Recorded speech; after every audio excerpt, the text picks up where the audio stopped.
Hi, I'm Hans from HMS Motorsport. Today, we're going to be talking about an in-depth review on how to use the Chaser device. So this device is a Bluetooth linking device that'll pair your helmet audio kit to your cell phone. This device is perfect for lead follow situations, especially in HPDEs. Whether you're a novice following your instructor for the first time or a veteran following your pro coach, this device allows you to talk from car to car via a cell phone call that goes directly to your helmet audio kit. If you want to see an overview on what the device is, click the link below for a more general review. So in today's video, we're going to talk about how to use the device, why it's important to rename the device, and some common questions that are frequently asked. Today I want to talk about 4 different parts of the Chaser device. The first being this black button. Now what the black button does is A, it turns the device on, but B, it also helps initiate the pairing process. Now if we go right below the button, there are going to be 2 buttons, one with a plus and minus. These will simply operate the volume of the device. Now if we go to the left side of the device and you open up this little tab, what's going to be revealed is a port for your USB-C to charge the actual Chaser. Now going around to the bottom of the device is the female end where you're going to attach any sort of Trac-Com type end into the device. Now this can be an adapter to connect to your helmet kit or a Trac-Com student boom. Either one will work and you'll get audio in your helmet. So when starting to pair the device, you want to press and hold the big black button. And you're going to want to hold that until the blue light starts flashing. Now if the light starts flashing red, this likely indicates that your device is low on battery and it simply needs to be charged.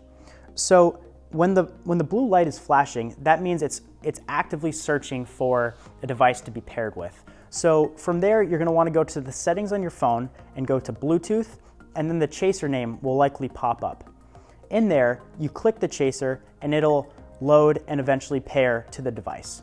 Now, it's definitely beneficial to rename the device because there are likely going to be other people at your track day or wherever you are using the device. So what this does is it kind of limits confusion between other people's devices, so there's not going to be any accidental pairings to your device.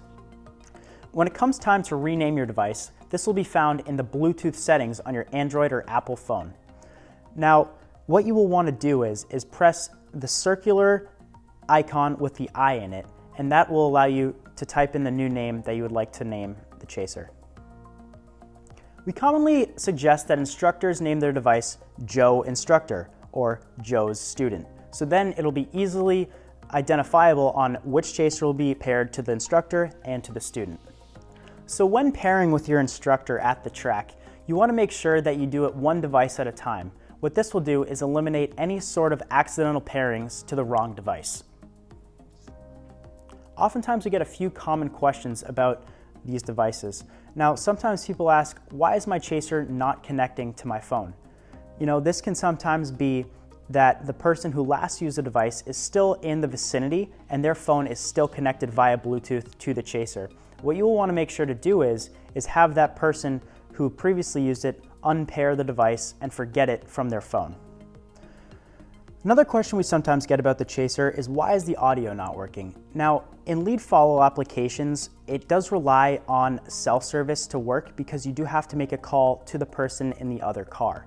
Now, if you do happen to be at a track where cell service is spotty or intermittent, a traditional radio system might be a better option for you.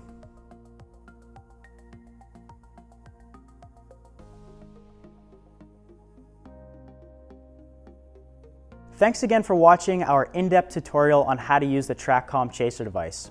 If you have any further questions, don't hesitate to give us a call or visit us in either our Danvers, Massachusetts or Mooresville, North Carolina locations. My name's Hans. I really appreciate you watching. If you liked the video, please give us a thumbs up, subscribe to our YouTube channel, and if you haven't already, check us out on Instagram and Facebook. Thanks again. We'll see you next time.